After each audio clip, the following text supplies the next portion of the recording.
çiftçilerimize 3 milyar 600 milyon Türk lirası bitkisel üretim desteği verdi.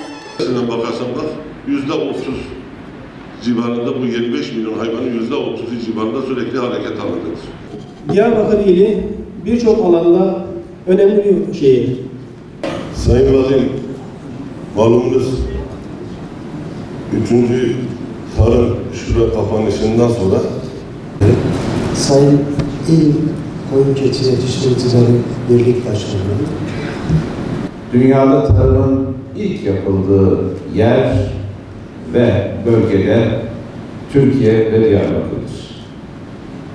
Bu topraklar kadim bir geçmişi, insanlık tarihine şahitlik edilen bir medeniyet birikimini ve ilk insanla birlikte tarımın ve hayvancılığın yapıldığı, ondan bugüne gelen bir gelişim çizgisini temsil etmektedir.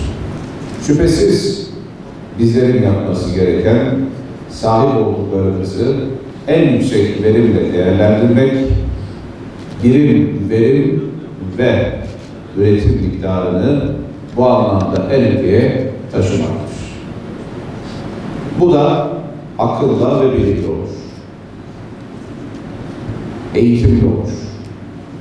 Gelişmeler karşısında örgütlenmeyle, maliyetleri düşürmekle ve pazara dönük bir üretim stratejisini her boyutta tesis ve teşkil etmekle olur.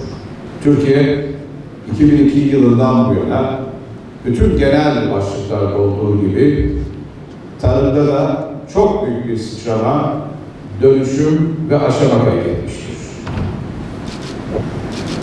Gıda kavramında bugün dünyanın en önemli ve stratejik ülkesi konumuna gelmiştir. Tohumdan başlayarak fidana ve kendi yerli ve milli varlıklarına dönük ve yönelik bir strateji bugün hamdolsun sonuçlarını da çok olumlu anlamda vermeye başlamıştır. Gecikme, artık erteleme, artık öteleme ve artık zaman ve kaynak tüketme yok. Tarımsal hasılanın artmasının yanında tarımsal verimliliğin artması. Şüphesiz ham üründen markalı bir ürüne yolculuğun artık tamamlanması gerekmektedir. Bunu yapacak güçteyiz. Şu anda bitkisel üretimde ve hayvansal üretimde Türkiye'yi taşıyan bir kent. Yakın bir gelecekte Silvan projesinin tam anlamıyla bitmesi ve hayata geçmesiyle Diyarbakır sadece Türkiye'nin de bölgenin değil, küresel ölçekte bu anlamda tarımın taşıyıcısı bir merkez olacak. Mevcut üretim alanlarına 235 bin hektar eklenecek. 300 bin insan bugünden o güne bu projeyle ek olarak tarımda istihdam imkanına sahip olacak.